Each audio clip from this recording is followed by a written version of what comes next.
사도신경으로 신앙 고백하심으로 10월 4일 오후 예배를 하나님 앞에 올려드리도록 하겠습니다. 전능하사 천지를 만드신 하나님 아버지를 내가 믿사오며 그 외아들 우리 주 예수 그리스도를 믿사오니 이는 성령으로 잉태하사 동정녀 마리아에게 나시고 본디오 빌라도에게 고난을 받으사 십자가에 못 박혀 죽으시고 장사한 지 사흘 만에 죽은 자 가운데서 다시 살아나시며 하늘에 오르사 전능하신 하나님 우편에 앉아 계시다가 저리로서 산자와 죽은 자를 심판하러 오시리라. 성령을 믿사오며 거룩한 공예와 성도가 서로 교통하는 것과 죄를 사하여 주시는 것과 몸이 다시 사는 것과 영원히 사는 것을 믿사옵나이다. 아멘. 찬송가 214장입니다. 찬송가 214장 찬양 올려드리도록 하겠습니다.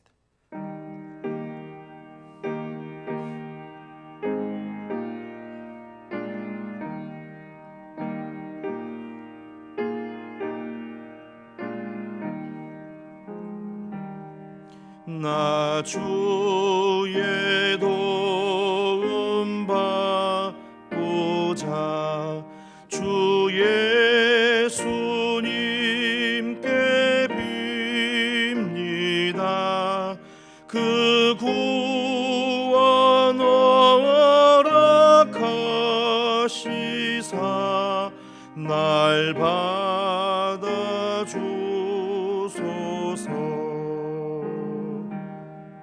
내 모습 이대로 주 받아주소서.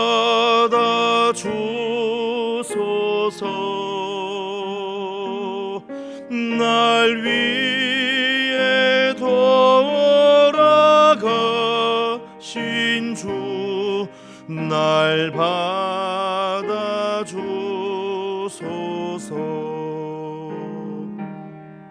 큰 죄에 빠져 영죽을 날 위해 피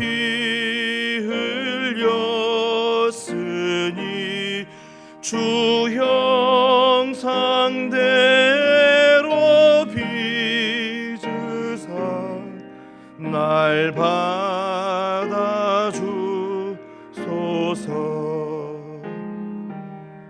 내 모습 이대로 주 받아주소서.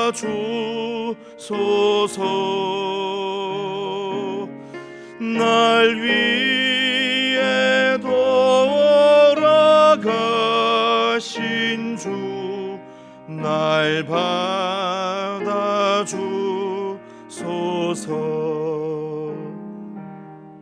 내 힘과 결심 약하여 늘 깨어지기 쉬우니 주 이름으로 구원해 날 받아주소서. 내 모습 이대로 주 받아주소서.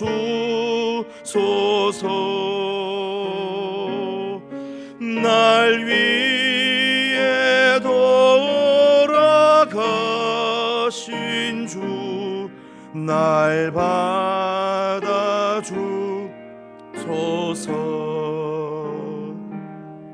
내 주님 서신 발 앞에 나 꿇어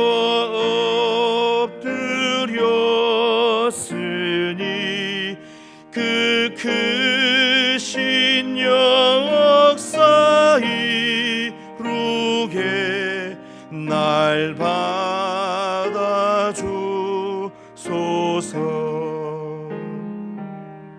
내 모습 이대로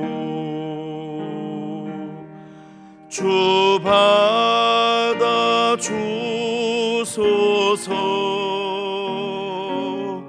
날 위해 돌아가신 주 날 받아 주소서.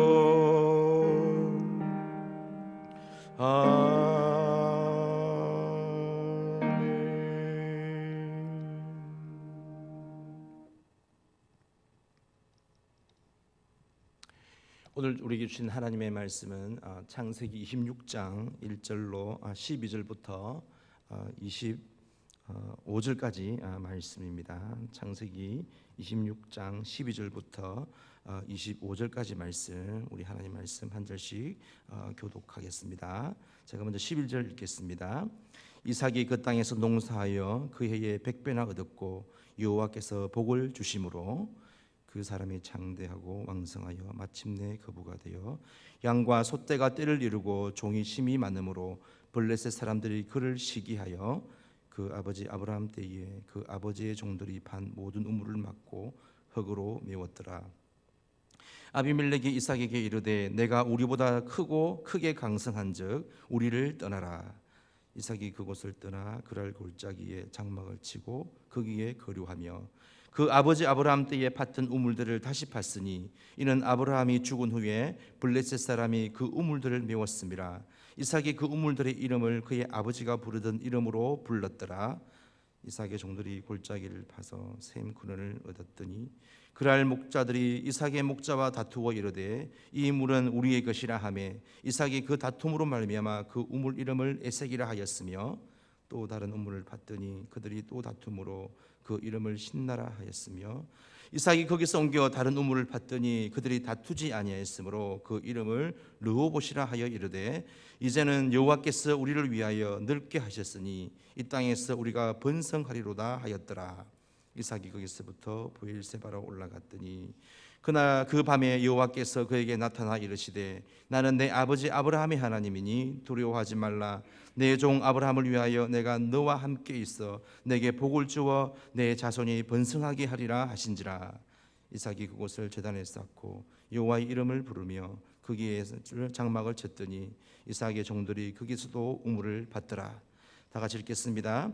아비멜렉이 그 친구와 아우삭과 군대 장관 비골과 더불어 그랄에서부터 이삭에게로 나온지라. 아멘. 미국의 역대 대통령들 중에 아이젠하워부터 지금의 현직 대통령에 이르기까지 이들 대통령에게 영적 조언을 했던 인물을 꼽으라고 한다면 빌리 그레함 목사님이십니다. 미국에서 대통령이 선출되면 이 빌리 그레함 목사님을 초대해서 처음 예배를 드릴 정도로 아주 영향력이 있는 분입니다. 목사님 우리가 잘 아는 것처럼 세계적인 복음 전도자였는데요. 평소 전 세계에 수십억 명의 사람들에게 복음을 전했던 그런 위대한 하나님의 사람이었습니다. 목사님이 집회 중에서 가장 많은 성도가 모였던 때가 1973년 서울 여의도 광장에서 열렸던 그 집회였는데요. 이때 모인 인원이 110만 명이나 될 정도였다고 합니다. 이런 빌리 그레함 목사님이 어느 집회에서 설교를 마치고 나올 때에 어떤 사람이 물었습니다. 목사님은 장차 올 미래에 대해서 지금 설교를 하셨는데 그렇다면 자신의 미래에 대해서도 알고 계십니까? 그러자 목사님은 이렇게 이야기했습니다. 아니요, 저도 저의 미래에 대해서는 모릅니다. 그러나 저의 미래를 붙들고 계신 분이 어떤 분이신지 누구신지는 알고 있습니다 라고 대답을 했다고 합니다. 여러분 오늘 본문은 이삭의 삶에 대해서 기록한 내용입니다. 이삭도 빌리 그레함 목사님처럼 자신의 미래를 붙들고 있는 분이 하나님이심을 알고 그 하나님과 동행하는 삶을 살았던 인물입니다. 우리가 잘 아는 것처럼 이삭은 아브라함이 100세에 낳은 아들입니다. 그리고 하나님이 아브라함에게 그 귀한 이삭을 모리아 산으로 데리고 가서 번제로 바치라고 했을 때에 그 말씀에 순종했던 아브라함의 믿음도 대단했지만 이삭 또한 그 믿음이 대단했던 사람입니다. 100살이 넘는 나이 든 아버지가 자신을 번제로 죽이려고 했을 때에 이삭은 혈기왕성한 소년이었기 때문에 저항할 수도 있었습니다. 이삭이 마음만 먹었다면 아브라함이 자신을 제단 위에서 묶으려고 했을 때에 저항하고 도망을 칠 수도 있지 않았겠습니까? 그러나 이삭 역시 자신이 그렇게 되는 것이 하나님의 뜻이라고 한다면 겸손히 받아들이고 순종하겠다는 그 믿음이 그에게도 있었던 것이죠. 여러분, 우리가 읽지는 않았지만 26장 1절을 보시면 이 믿음의 사람 이삭이 살던 이 가나안 땅에 기근이 들었다고 합니다. 그래서 이삭은 먹을 것이 풍요한 땅이었던 애굽으로 내려가려는 그런 계획을 세우는데, 영적으로 보면 세상으로 나간다는 그런 뜻입니다. 그런데 하나님이 이삭에게 나타나셔서 애굽으로 내려가지 말고 하나님이 지시하는 땅으로 가서 거기에 거하라고 말씀합니다. 그곳은 블레셋 왕 아비멜렉이 다스리던 가나안의 남쪽 그 경계 지역에 해당하는 그랄 땅이었습니다.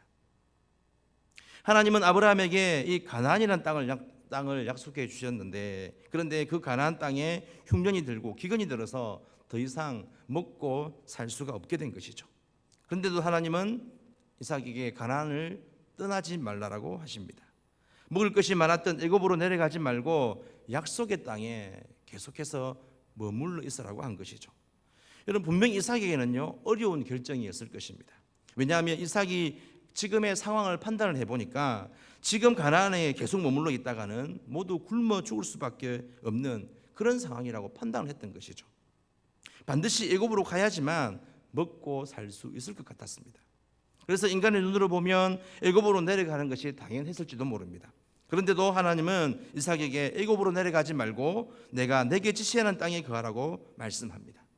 앞에 26장 2절 말씀 이하에서 이어지는 말씀을 한번 보십시오. 제가 말씀 읽어드리면, 여호와께서 이삭에게 나타나 이르시되 애굽으로 내려가지 말고 내가 내게 지시하는 땅에 거주하라. 이 땅에 거류하면 내가 너와 함께 있어 내게 복을 주고 내가 이 모든 땅을 너와 내 자손에게 주리라. 내가 내 아버지 아브라함에게 맹세한 것을 이루어 내 자손을 하늘의 별과 같이 번성하게 하며 이 모든 땅을 내 자손에게 주리니 내 자손으로 말미암아 천하 만민이 복을 받으리라고 말씀합니다. 여러분, 인간적인 눈으로 볼 때는 그랄 땅에 거하는 것이 어리석게 보이고 또 열이면 열, 백이면 백 모두가 희망이 없고 소망이 없다고 생각하는 그런 땅이었지만, 그러나 이삭은 어떻게 합니까? 하나님의 말씀에 순종하여서 그랄 땅에 머물기로 결정을 합니다. 그런데요, 기근으로 이렇게 곡식이 없었던 이 그랄 땅에 여러분 어떤 일이 벌어졌습니까? 이삭이 농사하여 그 해에 100배나 소출을 얻었다고 12절 이하에는 기록하고 있습니다. 여러분, 12절 13절 말씀을 제가 다시 한번 읽어드립니다. 이삭이 그 땅에서 농사하여 그 해에 100배나 얻었고 여호와께서 복을 주심으로 그 사람이 창대하고 왕성하여 마침내 거부가 되었다라고 했습니다. 1절 말씀에 의하면 분명 가나안 땅은 흉년이 들고 기근이 든 땅이었습니다. 그곳에서 계속 있다가는 굶어 죽기 딱 좋은 그런 상황이었습니다. 그런데 하나님의 말씀에 순종하여 그 땅에 머물렀을 때에 하나님은 하나님의 약속대로 이삭을 축복하셔서 그 땅의 소출이 100배나 되게 하시고 마침내 그 그랄 땅에서 거부가 되었다고 성경은 기록하고 있습니다. 뿐만 아니라 14절 말씀에 의하면 양과 소가 때를 이루고 종이 심이 많았다고 했습니다. 여러분, 우리나라 속담에 사촌이 땅을 사면 배가 아프다라는 그런 말이 있습니다. 남이 잘 되는 꼴을 못 보고 질투하며 시기하는 마음을 표현한 것이죠. 그런데 그랄 땅에 떠났던 사람들이 만약에 이 이삭이 이렇게 복을 받았다, 이렇게 큰 축복을 받았다라는 그런 소식을 들었다고 한다면 얼마나 땅을 치고 구애하는, 그리고 배가 아팠겠습니까? 그런데 실제로요, 그랄 땅에 살던 블레셋 사람들이 이 이삭을 시기합니다. 이삭이 너무 잘되고 복을 받으니까 시기해서 아브라함이 팠던 우물을 다 흙으로 메워버립니다. 우리가 아는 것처럼 이스라엘에서 우물은 생명과도 같습니다. 물이 귀한 이 사막지대인 이스라엘에서 우물을 얻기라는 것은 그리 쉽지 않습니다. 그런데 그 귀한 우물들을 블레셋 사람들이 시기해서 흙으로 다 덮어버린 것이죠. 그리고 블레셋 왕 아비멜렉이 이삭에게 뭐라고 합니까? 그 살던 지역을 떠나라고 합니다. 한마디로 왕이 가진 권력으로 이삭을 쫓아내는 것이죠. 너무 복을 많이 받고 잘 되니까 열받고 배가 아파서 이삭을 쫓아낸 것입니다. 그래서 이삭이 쫓겨나서 간 곳이 어디입니까? 17절 말씀을 보시면 그랄 골짜기에 장막을 치고 살았다고 했습니다. 사람들이 살지 않는 골짜기, 또 산골에 가서 천막을 치고 이삭은 살았던 것이죠. 그 부자인 이삭이 불쌍하게 쫓겨나서 골짜기와 산골에 거주하게 된 것입니다. 하지만 이곳에서 이삭은 이 블레셋 사람들이 시기로 메웠던 우물을 다시 파기 시작했고, 이삭은 하나님의 은혜로 또 샘의 군을 얻었습니다. 하지만 이번에는 그랄의 그 목자들이 와서 그 우물들은 자기들 것이라고 우기게 됩니다.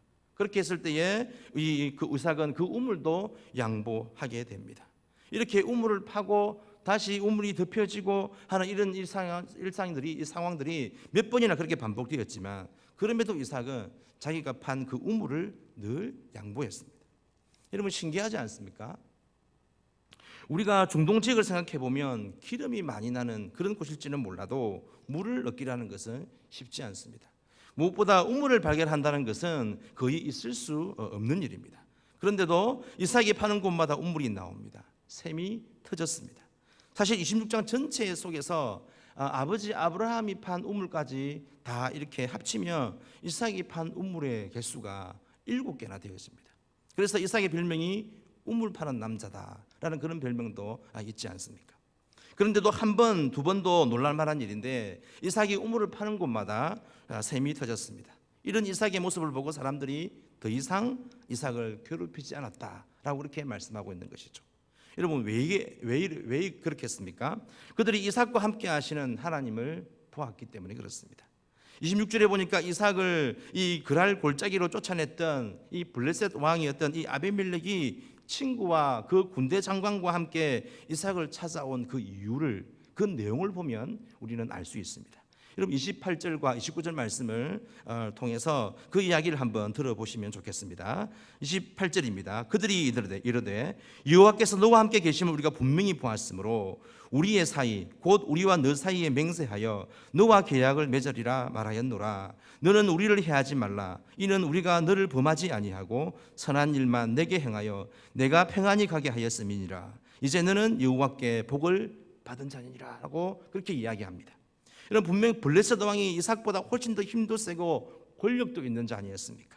그런 사람이 지금 이삭에게 와서 머리를 조아립니다. 제발 우리를 괴롭히지 말라고 계약을 맺자라고 이야기합니다. 그런데 왜 갑자기 이 아비멜렉의 태도가 이렇게 바뀌게 되었을까요? 바로 이삭과 함께 하시는 그 하나님의 손길, 그 하나님의 역사를 분명히 보았기 때문에 그렇습니다. 이삭이 가는 곳마다 우물이 터지고 놀라운 그런 복이 임한다는 사실을 여러분, 그 왕이 신하들의 그 보고를 통해서 듣지 않았을까요? 그래서 이삭과 함께 하시는 하나님으로 인해서 아비멜렉은 이삭을 두려워했습니다. 사실 이 아비멜렉이 이삭을 두려워했던 것은 누구의 손길입니까? 하나님께서 그 아비멜렉으로 하여금 이삭을 두려워하도록 그렇게 만든 것 아니겠습니까? 여러분, 우리는 여기서 이삭의 성공 혹은 형통의 비결, 그리고 이삭이 진정한 복을 받아 누릴 수밖에 없었던 그 원인, 그 이유를 우리가 기억하고 마음에 새길 수 있어야 하겠습니다. 여러분, 우리는 누가 성공했다고 하더라, 요즘 좀 잘 나간다고 하더라, 돈을 좀 많이 벌었다고 하더라 라는 그런 이야기를 들으면 보통 그 사람이 그렇게 될 수밖에 없었던 이유에 대해서는, 우리가 그 원인에 대해서는 별로 우리가 궁금해하지 않고 현재 그 사람이 호의호식하면서 풍성하게 뭔가를 누리고 사는 그 일들 가운데 그것을 바라보면서 마음으로 부러워하고 또 시기와 질투까지 하게 되어집니다. 그렇다면 여러분, 이삭이 이렇게 복을 받았던 이유, 여러분 그 원인에 대해서 성경은 뭐라고 말씀하고 있습니까? 그 원인에 대해서 성경은요, 하나님께서 이삭과 함께 하셨기 때문이다 라고 기록하고 있습니다. 여러분, 3절과 24절에서 동일하게 반복되는 말씀을 보면 우리가 알 수 있습니다. 3절에 내가 너와 함께 있어 내게 복을 주고, 또 24절에도 내가 너와 함께 있어 내게 복을 주어 라고 하셨는데, 중요한 것은요, 이런 사실을 누가 봤다고 합니까? 이 아비멜렉 왕이 봤다고 이야기합니다. 28절입니다. 여호와께서 너와 함께 계심을 우리가 분명히 보았다라고 했습니다. 여러분, 무슨 말입니까? 바로 하나님이 이삭과 함께 하시니까 그에게 놀라운 복이 임했고, 또 기근과 흉년 가운데서도 100배의 소출을 거두게 되었고, 또 우물을 팔 때마다 샘이 터지는 은혜가 있었던 것 아닙니까? 그렇다면 우리는 본문에서 이삭의 이 스토리 중에서 우리는 어디에 초점을 맞추어야 하겠습니까? 100배의 소출을 거두었고 그리고 장성하고 왕성하며 마침내 거부가 되었다는 것에 초점을 맞추어야 할까요? 여러분, 만약 그렇다고 한다면 오늘 본문을 통해 하나님이 우리에게 말씀하시려는 그 초점에서는 한참 벗어난 것입니다. 오늘 말씀은 이삭이 100배의 소출을 거두었다거나 그리고 장성하고 왕성해서 마침내 거부가 되고 또 양과 소와 그런 소떼가 많은 그런 일들이 경험하게 되고 또 종을 많이 얻었다는, 여러분, 그것이 중요하다는 것을 우리에게 말하려고 하는 것이 아닙니다. 그럼 뭐가 중요하다는 말씀이죠? 바로 이삭이 누구와 함께 했느냐, 지금 그것을 우리에게 성경은 보여주고 싶은 것입니다. 여러분, 이삭이 누구와 함께 했습니까? 그랄 땅에 거하라는 하나님의 말씀에 이삭이 순종했을 때 복의 근원이 되신 하나님이 이삭과 함께 했다는 사실을 오늘 우리에게 보여주기를 원합니다. 우리 역시 복의 근원이 되시는 하나님이 우리와 함께 계신다고 하는 이 사실을 우리가 잊지 않고 기억하며 살고, 그렇게 기억하며 살라고 오늘 본문을 통해 우리에게 가르쳐 주고 계십니다. 그래서 시편 기자도 시편 73편 28절에서 이렇게 고백했습니다. 하나님께 가까이 함이 내게 복이라 라고 그렇게 말씀하셨죠. 여러분, 이삭은 하나님과 동행하는 삶, 하나님과 함께하는 삶을 살았습니다. 그렇게 할 때 하나님은 다른 모든 것을 보너스로 주셨습니다. 자손의 축복을 주시고 땅의 축복을 주셨고 복의 근원이 되는 그런 축복들을 우리에게 허락해 주셨는데, 이것은 모두 하나님과 동행함으로, 그렇게 동행함으로 인해서 오는 영적인 그리고 육적인 그런 보너스였고, 하나님 말씀에 그렇게 순종했을 때 주시는 그런 하늘의 신령한 축복이었던 것이죠. 여러분, 오늘 우리도 이삭과 같이 하나님 말씀에 순종함으로 하나님이 함께 하시는 진정한 복을 누릴 수 있기를 소망합니다. 우리가 코로나 시대를 살아가면서 정말 생각하지 못했던 어려움과 난간에 부딪히게 되어지고, 이삭이 아무 잘못도 없이 여기저기로 우물을 파러 다녀야만 했던 그런 불편함을 느꼈던 것처럼, 여러분, 우리에게도 불편하고 힘든 일들이 우리에게 닥쳐가지고 저 사람이 결국 저렇게 되었구나, 저 사람 정말 실패한 인생이야 라고 그렇게 손가락질을 한다고 해도, 그러나 이럴 때에 믿음의 자녀된 우리는 꼭 기억해야 합니다. 그럼에도 불구하고 오늘 저와 여러분들의 인생 가운데 그 옛날 이삭과 함께 하셨던 그 하나님이 우리와 함께 하시면 우리 또한 형통한 자가 되고 진정한 복을 받아 누릴 수 있는 그런 축복의 자녀가 된다는 사실을 우리는 기억해야 한다는 것입니다. 여러분, 제가 신대원을 다닐 때에 3년 동안 부산과 경기도를 오가면서 딱 한 번 고속도로에서 경미한 사고가 있었습니다. 제가 유리를 잘못 밟았는지 출발한 지 얼마 안 되어가지고 운전석 뒷타이어에 펑크가 났습니다. 보험회사에 전화를 하려다가 그래도 같은 차에 타고 있던 전도사님들이 4사람이나 있었기 때문에 타이어 하나쯤은 얼마든지 우리 힘으로 갈아서 끼워 넣을 수 있겠다, 그렇게 생각을 하고 갓길에 세워놓고 이 장정 4사람이 차에서 내렸습니다. 비상등을 켠 차를 세워놓고 길가에 서서 이 달리는 차를 보니까 이 100km가 보통 넘는 그런 차들이 우리에게 막 달려오니까 혹시 차에 치이게 되지 않을까, 그런 마음의 두려움과 그 무서움마저도 생겼습니다. 그럴 수밖에 없었던 이유가 하필 펑크난 그 쪽이 이 달리는 그 차를 등지고 이렇게 타이어를 교체해야 되는 그런 상황도 있었기 때문에 그렇게 타이어를 교체한다는 것이 그렇게 쉬운 일만은 아니었습니다. 그래도 트렁크에서 빨리 공구를 꺼내 들고 와서 차가 안 오는 틈을 그렇게 이용을 해가지고 차를 들어 올리고 이렇게 타이어를 교체하는데, 그런데 문제가 생겼습니다. 차가 오래돼서 그런지 몰라도 이 타이어를 지탱하고 있는 이 볼트가 있었는데요, 이 나사가 마모가 심해가지고 이 나사를 돌리는 그 렌치와 이가 맞지 않아가지고 계속 헛도는 겁니다. 그러다 보니 일은 지체되어지고 일은 안 되고 너무나 어려운 또 위기 상황을, 힘든 상황을 그렇게 우리가 경험하게 되었습니다. 저희들도 참 답답했던 것이 뭐냐면 몇 번 해보고 안 되면 빨리 보험회사에 전화를 해서 그 일을 처리하면 됐을 텐데, 그래도 이제 청년 4명이니까 자존심은 또 그렇게 있어가지고 고속도로에서 1시간이 넘도록 이렇게 서로 돌아가면서 어떻게 해서든 그 타이어를 우리 힘으로 한번 교체해 보려고, 한번 풀어 보려고 그렇게 공구를 들고 씨름을 했습니다. 지금도 그때 일을 생각하면 정말 답답하고 어리석었다는 생각이 듭니다. 한참 그렇게 하다가 결국에는 우리 능력과 힘으로는 안 된다는 것을 깨닫고 보험회사에 전화를 걸었더니 20분 정도 뒤에 이 보험회사에서 신고를 받은 이 정비업소 업체 이 차량이 도착을 했습니다. 그러더니 차에서 이 에어펌프를 장착한 이 전동 이 드라이버를 가지고 와서 그 기사분이 작업을 하는데, 여러분 장정내면이 1시간 반 동안 씨름하고 애를 써도 풀지 못했던 것을 여러분 그 볼트를 푸는데 시간이 얼마나 걸렸겠습니까? 예, 볼트가 5개입니다. 드르륵 드르륵 드르륵 드르륵 드르륵 이렇게 5번을 이렇게 하는데요. 세상에 볼트를 푸는데 실제로는 시간이 아마 더 많이 걸렸을지는 몰라도 제가 몸으로 느꼈던 시간은 볼트 하나를 푸는데 1초 정도밖에 안 걸렸어요.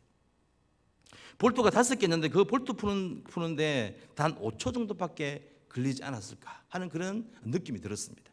그러면서 그때 하나님이 저에게 보여주신 것이 있습니다. 우리가 펑크난 타이어의 볼트를 풀기 위해서 1시간이 넘도록 사용했던 그 볼트 푸는 스패너가 그 자리에서 1시간 반이 넘도록 아무것도 할 수 없었던 그런 연약한 우리의 모습, 나의 모습이 보였습니다. 그런가 하면 여러분 정비기사가 사용했던 에어펌프가 장착된 그 전동 드라이버의 존재는요 마치 하나님처럼 저에게 다가왔습니다.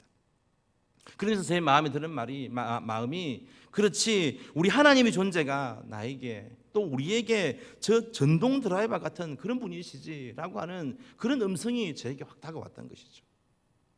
우리가 부족하고 연약해도 나를 보면 누가 봐도 소망이 없고 또 희망이 없다고, 더 이상은 안 된다고 말을 해도 하나님이 함께 하시면 되는구나.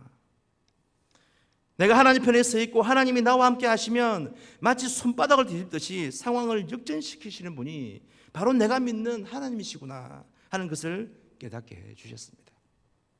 그때 저는 타이어를 교체해 주러 온 그 정비기사 아저씨가 사람으로 보이지 않고 마치 아브라함이 마므레의 그 상수리 나무 아래서 천사를 만났던 것처럼 그 사람이 하나님같이 느껴졌던 것이죠. 어쩌면 일을 그렇게 간단히, 그렇게 빨리, 그렇게 시원하게 처리해 주는지, 당시에는 그 AS 기사분이 정말 그렇게 위대해 보이고 존경스러워 보이지 않을 수 없었습니다. 그러면서 제 마음에 들려오는 또 다른 음성이 있었습니다. 사람이 앞으로의 미래에 대해서 이런저런 걱정들을 많이 하고 또 염려하고 불안해하고 있지만, 정훈아, 너는 걱정하지 마라. 내가 하나님이다. 내가 내 아버지다. 고작 사람이 와가지고 도구 하나로 그렇게 볼트 하나를 푸는 것에 네가 그렇게 감동을 받았다고 한다면 천지와 사람을 말라 창조한 나는 너에게 얼마나 더 크고 위대한 일을 해줄 수 있겠느냐. 그러니 염려하지 말아라. 불안해하지도 말아라. 걱정하지 말라. 그렇게 하시면서 제가 사역자로 가는 길에 대한 확신과 믿음을 주셨던, 그것을 경험했던 그런 기억이 있습니다. 여러분 요셉의 삶을 한번 보십시오. 17살 청소년 시기부터 시작해서 30살이 될 때까지 어쩌면 인생에 있어서 가장 중요한 시기에 이 요셉은요 바닥 인생을 살았습니다. 구덩이에 빠지고 종으로 팔리고 감옥에 갇히고 정말로 암울한 인생을 살았던 사람이 요셉 아닙니까? 소망이라고는 보이지 않는 그런 인생이었습니다. 그러나 요셉은 그러한 상황 가운데서도 하나님 말씀에 순종하며 하나님이 함께 하시는 그 은혜를 누리며 살았습니다. 성경은 이런 요셉을 가리켜서 하나님이 함께 하심에 형통했다라고 그렇게 말씀합니다. 창세기 39장 2절 말씀에 여호와께서 요셉과 함께 하심으로 그가 형통한 자가 되어서 그의 주인 애굽 사람의 집에 있으니라고 말씀합니다. 여러분 이 말씀을 할 당시의 상황이 어떤 상황입니까? 요셉의 애굽의 그 12대장 보디발의 그 집에 종으로 팔린 상황 아닙니까? 종으로 팔렸는데 여러분 그것이 형통이라고 할 수 있습니까? 여러분 이것을 오늘 우리에게 적용해 보면 여러분 어떻게 적용할 수 있습니까? 사업에 실패했는데 이것이 형통입니까? 몸이 아프고 돈을 잘 못 벌고 자식들도 하나같이 뭔가 제대로 되지 않아서 그렇게 힘들게 살아가고 있는데 내 지금껏 열심히 살았지만 내 힘으로 내 이름으로 된 그 집안채도 없는데 그것이 복이라고 할 수 있습니까? 그것이 형통이라고 할 수 있습니까? 라고 하나님 앞에 따지고 싶은 분들이 혹시 이 자리에 계실지도 모르겠습니다. 그런데 요셉의 상황은 그 정도에 지나지 않았습니다. 그 정도로 끝나지 않았습니다. 요셉의 삶은 전혀 나아지지 않았습니다. 요셉은 다시 애굽의 노예로 감옥의 죄수로 살았습니다.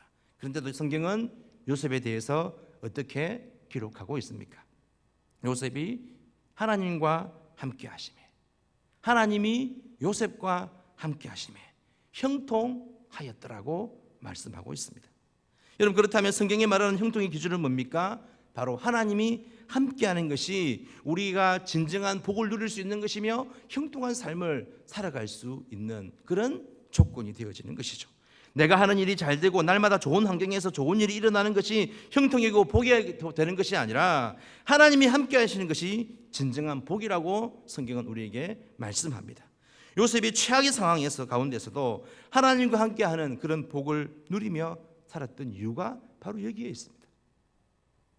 요셉이 노예로 팔렸다고 억울하게 감옥에 갇혔다고 원망하지 않았습니다. 그 상황 속에서도 하나님의 말씀에 순종함으로 하나님이 함께 하시는 그런 복을 누리며 살았던 것이죠. 하나님이 그런 요셉을 준비시키셔서 애굽의 총리로, 또 기근과 여러분 흉년 속에서도 많은 생명을 살리는 신약에 오실 그 예수님의 길을 예비하는 자로, 그리고 위대한 하나님의 사람으로 그렇게 사용하셨던 것이죠. 사랑하는 성도 여러분, 요셉이나 그리고 이삭과 함께 하셨던 그 하나님이 오늘 저와 여러분과도 함께 하시는 분인 줄로 믿습니다. 우리도 동일하게 이 믿음의 이 선배인 이 이삭과 요셉과 같이 하나님의 말씀에 순종함으로 하나님이 함께 하시는 축복을 받아 누리게 될 수 있기를 소망합니다. 세상의 사람들은 뭐니 해도 뭐니가 좋다고 그리고 말들을 하지만 오늘 믿음의 자녀인 저와 여러분들에게는 누가 뭐라고 해도 뭐니가 아니라, 뭐니가 최고가 아니라 하나님이 함께 하시는 것이 우리 인생에서 가장 축복이요 큰 진정한 복을 누릴 수 있는 그런 원인이요 유효가 된다는 것을 여러분 우리가 믿고 살아가시면 좋겠습니다. 하나님이 함께 하실 때 소년 다윗이 그 큰 골리앗을 이길 수 있었습니다. 말도 안 되는 게임이었지만 하나님이 함께 하셨기 때문에 다윗은 승리할 수 있었습니다. 마찬가지로 여러분, 우리가 당면한 지금의 이런 시기가 마치 광야의 길을 걷는 것처럼 때로는 우리의 삶의 어려움들을 만나고 코로나와 같은 거대한 장애물이 우리 앞에 진치고 있다고 할지라도 우리 하나님이 함께 하시면 다윗이 거대한 골리앗을 이긴 같이 우리의 삶의 모든 문제 가운데서도 우리 또한 승리할 수 있다는 것을 믿고 이 10월 이 한 달도 담대히 예수님 안에서 믿음으로 전진하고 함께 주님 안에서 나아갑시다. 그런데 우리가 하나님 편에 서는 방법, 또 전능하시고 복의 근원이 되시는 하나님을 내 편으로 우리와 함께 하시는 분이 되도록 하기 위한 방법은 뭐라고 말씀드렸습니까? 이삭처럼 요셉처럼 하나님 앞에 말씀 앞에 순종할 때라고 성경은 분명히 우리에게 말씀해 주고 있습니다. 사랑하는 성도 여러분, 또다시 맞게 된 10월 이 한 달 또 한 주간 그리고 매일매일 삶을 우리가 살아가실 때에 하나님이 우리에게 하시는 말씀, 그것이 무엇이든지 그 음성에 귀를 기울이고 순종함으로 하나님께서 나와 우리와 함께 하시는 놀라운 축복, 그 진정한 그 형통의 복을, 그 은혜를 받아 누릴 수 있게 되기를 간절히 소망합니다. 하나님 우리와 함께 하심으로 이삭과 같이 우리의 삶을 통해 하나님이 살아계심이 증거되어지는 복된 인생을 살아갈 수 있는 그런 우리 장전의 모든 성도님들, 모든 가족들 되시기를 주님의 이름으로 간절히 바라고 축복합니다. 함께 기도하시겠습니다. 어제나 오늘이나 영원토록 동일하신 참 좋으신 하나님 아버지, 오늘도 귀한 말씀을 우리에게 허락해 주셔서 감사와 영광을 올려드립니다. 한치 앞을 예상할 수 없는 시대를 살아가고 있지만 저희의 상황과 형편이 어떠하든지 우리가 하나님을 믿고 신뢰하며 경외할 때 하나님께서 우리와 함께 하심으로 우리를 인도하시고 지키시고 승리케 하실 줄 믿습니다. 간절히 바라는 것은 좋으신 하나님, 또 하나님이 우리와 함께 계셔서 내 편 되어 주시고 주시는 은혜를 누릴 수 있도록 우리가 날마다 말씀 앞에 우리 자신을 쳐서 복종하며 그리고 순종하게 도와주셔서 일상에서 하나님의 그 기적과 역사를 경험할 수 있는 복된 믿음의 자녀들이 될 수 있도록 주님 우리와 함께하여 주시옵소서. 하나님이 이삭과 함께 하셔 주심으로 복을 누리며 형통한 삶을 살았던 것처럼 하나님의 말씀에 순종하고 거룩하고 신실하게 살기를 소망하며 나아가는 모든 믿음의 자녀들에게도 축복으로 형통함으로 함께하여 주셔서 코로나이든지 혹은 경제적인 문제든지 혹은 육신의 건강의 문제이든지 삶에 산적한 이 골리앗과 같은 그런 문제들을 넉넉히 이기며 승리할 수 있는 그런 믿음의 정인들이 되게 하여 주시고 이로 인해서 날마다 하나님의 이름으로 말미암아 감격하며 기뻐하고 감사할 수 있는 이 시대에 하나님께서 기뻐하시는 신실한 그리스도인들, 하나님의 복된 자녀들이 될 수 있도록 함께하여 주옵소서. 시작하는 10월 또 새롭게 시작하는 한 주간을 우리를 형통케 하시는 하나님, 진정한 복의 근원이 되시는 하나님과 함께 달려가기를 원합니다. 날마다 함께 동행해 주시고 바른 길로, 옳은 길로, 진리의 길로 우리를 선히 인도하여 주시옵소서. 이 모든 말씀 살아계신 예수님의 이름으로 감사하며 기도하옵나이다. 아멘. 지금은 우리 주님의 크신 은혜와 하나님의 풍성하신 사랑과 성령님의 교통, 위로 함께 하심의 은혜가 나의 생각이나 우리의 계획이 아닌 하나님의 말씀에 순종함으로 하나님이 함께 하시는 진정한 축복과 삶 가운데 참된 형통함을 누리기를 원하고, 또한 이런 우리의 모습을 통해 세상 속에서 거룩한 영향력을 끼치기를 원하는 모든 성도들 한 사람 한 사람 위에와 삶의 모든 터전 위에 지금도 세워주신 자리에서 한 영혼 한 생명 붙들고 농어촌 낙도오지 선교지에서 사역하시는 모든 사역자들과 모든 선교사들 위해 그들의 모든 사역과 생활의 터전 가운데 지금부터 영원토록 함께해 주시기를 우리 구주 예수 그리스도의 이름 받들어 간절히 바라고 축원하옵나이다. 아멘.